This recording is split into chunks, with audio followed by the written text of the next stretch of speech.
Hey everyone, Sky here to discuss AI, Artificial Intelligence, starring Haley Joel Osment, Jude Law, Francis O'Connor, Brendan Gleeson, and William Hurt, directed by Steven Spielberg. Now, I did see this when it first came out in theaters when I was about, I don't know, maybe 11, 12 years old maybe.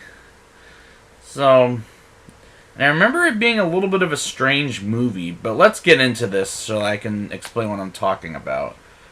We open with William Hurt's character Professor Hobby talking about the human robot on how it works, and was a fascinating scene, and it works for science reasons, and Professor Hobby decides to make a robot boy named David, played by Haley Joel Osment from The Sixth Sense. I very much like David, and the family who adopts David takes home is Harry and Monica Swinton, played by Sam Robards and Francis O'Connor, with their son Martin, played by Jake Thomas. I didn't like Harry and Martin as much, but I really liked Monica in this movie for David's relationship with her. He wants to be a real boy, kind of like in Pinocchio. I think I'm going to keep going with Pinocchio throughout the show, so bear with me, and his story. And I really enjoyed how they made that connection. David is something called a mecha child. And I really like the title because he's a robot child that looks so freaking real. While David is being the creeper to his new mother, the John Williams score kicks in, and I really like the score of this movie. It feels very science futuristic.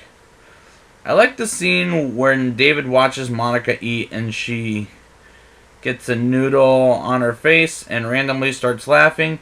It's funny, but also very random timing for him to laugh. David gets introduced to Teddy, Martin's special bear, and I really like that character, to be honest. Martin, well, let me explain my problems with Martin.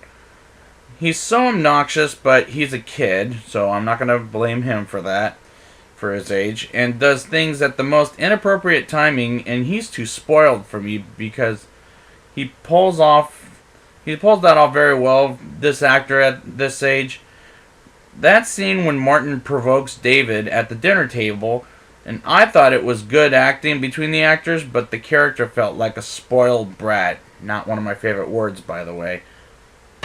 So Martin tells David to cut Monica's hair a string, and that's when I start to dislike Henry, because he felt very dismissive.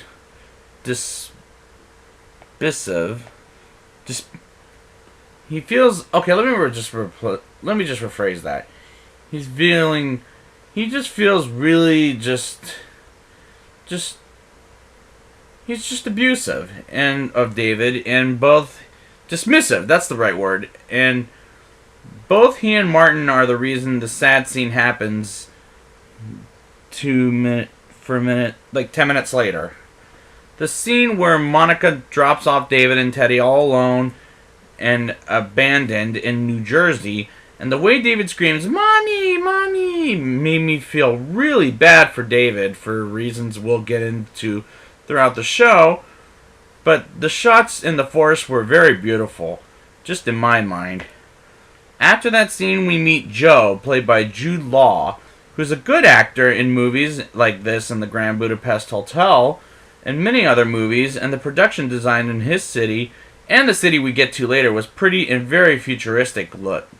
Like a Blade Runner, for example. But I like Joe as a character in this movie. He was a nice presence of protecting David. When David gets captured by the Mecha Terminators is when the movie gets a little odd for me. And they almost destroy him until a little girl finds him in a cage and everyone starts saying, "Let him out." While Brendan Gleeson tries to destroy the robot show, it felt very bizarre to me. After David and Joe escape, they go into a city that is breathtakingly gorgeous. I love the cinematography in those scenes. And we get a good cameo of Dr. No, voiced by Robin Williams? What are you doing here, pal? So David asks where he can where he tries to find the blue fairy because it's a Pinocchio thing, but realizes he can find Professor Hobby. David goes to a flooded New York or Chicago, whatever that was, and finds Professor Hobby while he finds another David that looks like him and smashes him and screams, "I'm David!" And that was a pretty weird sequence, too, by the way. So David finds the blue fairy and repeatedly asks, "Please make me a real live boy." And gets stuck in there for 2,000 years. Ooh, I don't think I could picture that. And is found that amount of years later, which is amazing. Some aliens find David frozen in the ice in a police car, and it turns out he's alive and grants David's wishes, the aliens do. The blue fairy gets broken from the ice, and he turns into a real live boy.